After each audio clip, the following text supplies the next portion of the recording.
Eh bien, bonsoir à tous les amis, supporters, sportrices parisiens, parisiennes, supporters, supportrices d'autres clubs, amoureux, amoureuses du football, bienvenue à vous les amis. Bah écoutez, je suis très content de vous retrouver pour une vidéo spéciale Mercato.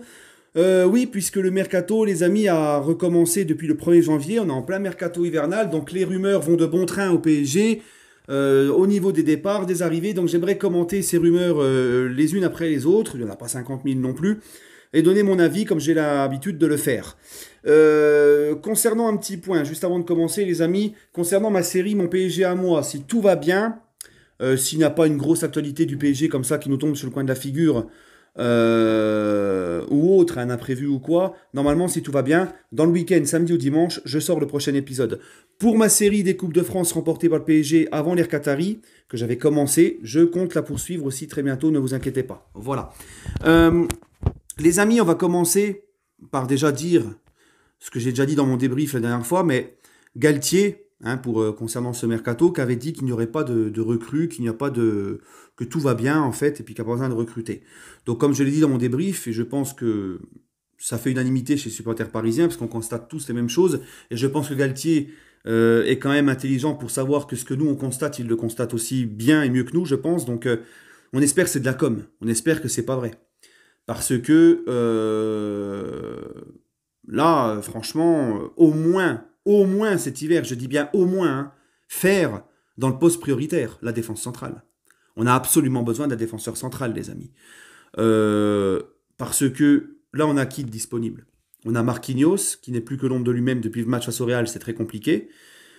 Taramos, qui n'est plus que l'ombre de lui-même. Et pour ceux qui me posent la question si je veux le prolonger ou pas, je pense que c'est terminé. Ramos, il est cramoisi complet.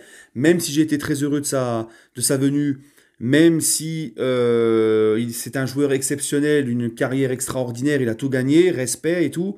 Mais au bout d'un moment, c'est plus possible. Je pensais qu'avec l'enchaînement des matchs cette année, ça irait, mais on voit clairement que voilà, il est plus du tout au niveau. Kimpembe n'est pas fiable pour moi cette saison parce que Kimpembe, bah déjà on ne sait même pas quand est-ce qu'il va revenir, ça arrive très vite le Bayern, ça arrive très vite. Kimpembe depuis le début de la saison a quasiment pas joué, il s'est blessé en début de saison, il a été absent 6 semaines, il est revenu 2 matchs après, il s'est répété jusqu'à maintenant. Donc on a beaucoup d'incertitudes concernant Kimpembe et qui te dit qu'il va pas se répéter quand il va revenir. Donc c'est un petit peu compliqué. Et sinon il te reste quoi? Il te reste Batchabou, qui pour moi certes est plein de potentiel et plein de talent, mais personnellement tu me mets Batchabou en défense centrale face au Bayern, voilà, ça manque d'expérience, c'est pas encore le niveau. Voilà, lui c'est bien pour la rotation en Ligue 1, le faire grandir en Ligue 1, mais pour la Ligue des Champions, je suis désolé, je l'aime beaucoup le petit, mais voilà. Sinon il te reste Danilo et Mukiele, qui ne sont pas des vrais défenseurs centraux, d'accord. Et ce que je trouve qu'il manque dans cette défense surtout, il y en a un qui l'a, c'est Ramos, mais malheureusement son niveau, comme je vous l'ai dit, ne suit pas, c'est du mental. Il faut un mec avec un gros mental et du niveau.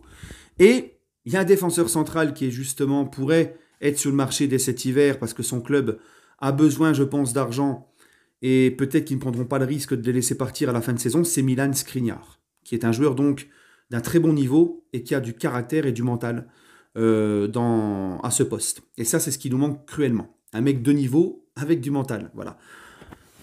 Donc, Skriniar, les amis, comme on le sait depuis les dernières rumeurs, c'est que bah, déjà on était sur lui tout l'été, mais l'Inter demandait beaucoup trop cher. Et l'Inter, là, est dans une impasse avec lui parce que sa prolongation, c'est compliqué. Donc il y a deux solutions qui s'offrent à l'Inter. C'est soit il finit sa saison avec lui parce que l'Inter a aussi des choses à accomplir en cette fin de saison. Hein, ils ont une saison à terminer, ils ont des grandes choses à faire, des objectifs à remplir. Comme par exemple en Italie, dans le championnat, rester dans les 4 premières places, ils sont quatrièmes. Notamment, pourquoi pas aussi aller chercher un titre, même si ça va être compliqué, ils sont à 11 points du Napoli. Et ils ont aussi un huitième de finale de Ligue des Champions à jouer. Donc Skriniar, hein, il compte clairement sur lui, l'Inter, tu vois. Mais le problème, c'est que l'Inter, ils sont pris par un truc, c'est que Skriniar est en fin de contrat au mois de juin. Donc est-ce que l'Inter va prendre le risque de le garder jusqu'à la fin de saison et de perdre de l'argent, de ne pas pouvoir le vendre, qu'il parte libre, qu'il se fasse 0 € sur lui? Je ne sais pas. Donc, j'ai lu que l'Inter pourrait le laisser partir en janvier, pardon, et le faire partir pour un prix au rabais. Donc moi, là, je me dis, si c'est le cas, Paris, il faut absolument foncer. Parce que là, tu as un mec d'expérience, tu as un mec qui a du caractère, qu'on a dans le pantalon, qui lui, mentalement, ne flanche pas, et qui a un très très bon niveau. Voilà. Donc, s'il y a un mec à aller chercher qui est abordable, c'est lui. Donc j'espère vraiment au minimum qu'on fasse ça. Et ça ramènerait aussi de la concurrence aux autres, à Ramos, à Marquinhos, à Kimpembe quand il reviendra, parce que eux aussi sont un petit peu trop laissés dans leur confort et peuvent se laisser aussi aller. Donc moi, comme je l'ai dit cet été, ce gars-là, il faut aller le chercher. J'espère vraiment qu'on ait l'opportunité, que l'Inter va vraiment le mettre sur le marché au rabais et qu'on aille le chercher. Parce que franchement, ce poste, c'est prioritaire. Moi, je vous le dis clairement, les amis, même si je sais qu'au niveau du jeu, avec les retours de Messi et de Neymar, au niveau du jeu, l'animation offensive, ça va être beaucoup mieux. Mais le problème de la défense centrale, ça ne réglera pas ce problème-là. Donc moi, oui, ça me fait flipper de voir cette défense du PSG, de voir subir les foudres des Moussiala, des Sadio Mané, des Leroy Sané, tout ça. Donc voilà. Bref. Donc on verra pour Skriniar, mais en tout cas, si c'est vrai, il faut absolument sauter sur l'occasion. D'accord. Tu peux pas laisser passer cette opportunité de te renforcer à ce niveau avec un tel joueur. Ensuite, les amis, une autre rumeur, c'est aussi dans le côté des arrivées, c'est le petit Manu Koné de Mönchengladbach, qui est un milieu de terrain, qui est dans le viseur du Paris Saint-Germain, du Bayern de Munich et de Liverpool, si j'ai bien lu. Moi, personnellement, les amis, franchement, je ne vais pas faire le connaisseur. Ce gars-là, je ne le connais pas. Je ne l'ai pas vu jouer. Je me suis renseigné sur lui, on m'a renseigné, certains de mes abonnés qui le connaissent m'en ont parlé. Apparemment, c'est un jeune milieu de terrain qui a de l'endurance, qui est physique, qui est technique, qui pourrait apporter du volume de jeu au milieu et tout. Et j'apprends, encore une fois, que c'est un mec qui vient de Toulouse. Donc moi, je me pose la question. C'est vrai que moi, je suis pas contre nous renforcer aussi un petit peu plus au milieu de terrain cet hiver. Mais c'est toujours le même problème en fait. Quand j'apprends que ce mec-là vient de Toulouse, encore une fois, comme j'ai toujours dit, le PSG a des talents dans son propre pays, mais va essayer de chercher ailleurs. Ce mec-là, il était à Toulouse. Pourquoi tu vas pas le chercher? Comme Fofana. Fofana, il est à Lens. Seko Fofana, il est à Lens. Il fait des matchs de malade depuis 2 ans. À chaque fois qu'il joue contre nous, on le voit sous nos yeux, il nous fait la misère. Il met notre milieu de terrain dans la poche, mais le PSG va chercher un milieu de terrain ailleurs. Ça, c'est aussi un mystère. Ça aussi, je ne comprends pas. D'accord? Donc, il faut que le PSG, encore une fois, regarde un petit peu plus ses talents sur son territoire qu'ailleurs. Parce qu'il y a des sacrées affaires à faire. Tu vois, un mec comme Aguerd, par exemple, Aguerd, le Marocain, le défenseur du Stade Rennais, gaucher en plus, on n'a que Kimpembe comme gaucher à ce poste-là. Aguerd, moi je le trouvais très fort à Rennes. Tu vois? Et je me dis, mais pourquoi ce mec-là, on saute pas sur l'occasion? Voilà. Bref.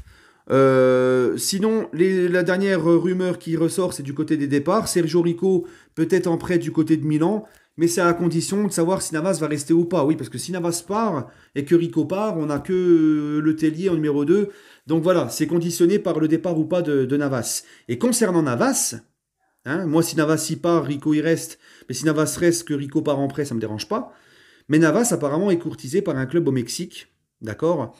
Donc moi je pense sincèrement que Navas, le mieux pour lui et pour nous, c'est qu'il parte. Parce que je suis persuadé, les amis, je peux me tromper. Vraiment, je peux me tromper. Mais vous voyez Donnarumma qui est pas serein. Donnarumma qui est pas... Moi, je suis sûr que la présence de Navas, ça joue aussi. Beaucoup. Sur sa concentration, sur son mental et tout. Donc, je pense que vraiment, quand Navas va partir, ça libérera plus Donnarumma où il saura vraiment que là, il est vraiment numéro 1 et que... voilà, tu vois ce que je veux dire. J'ai l'impression que cette présence de Donnarumma, ça le perturbe. Donc... cette présence de Navas, pardon, ça perturbe Donnarumma. Donc, moi je ne sais pas, mais en tout cas, pour moi, au mois de janvier, Navas, si on peut le faire partir, il faut le faire partir. Aussi bien pour lui que pour Donnarumma. Voilà. Je voulais déjà que ça se passe comme ça cet été, à partir du moment où on savait que Donnarumma était numéro 1. Voilà. Ça aurait été l'inverse, ça aurait été Navas numéro 1 et Donnarumma numéro 2, je t'aurais dit Donnarumma doit partir. Mais on ne peut plus rester encore longtemps dans cette situation-là. Ça fait trop longtemps que ça dure. Voilà les amis. Bref, bah écoutez, donnez-moi votre avis en commentaire. Je vous souhaite à tous une agréable soirée. Et puis on se retrouvera demain pour l'avant-match de Châteauroux, Paris Saint-Germain, Coupe de France. Voilà. On espère rebondir parce qu'on reste sur une défaite, il faut rebondir vite. Et vous savez à quel point la Coupe de France elle est importante. Pour nous, c'est le PSG, c'est dans notre histoire, la Coupe de France a toujours été important. On en reparlera demain, de toute façon. Bref, hein, j'allais commencer limite l'avant-match. Allez, prenez soin de vous, les amis. Et toujours et encore, allez Paris.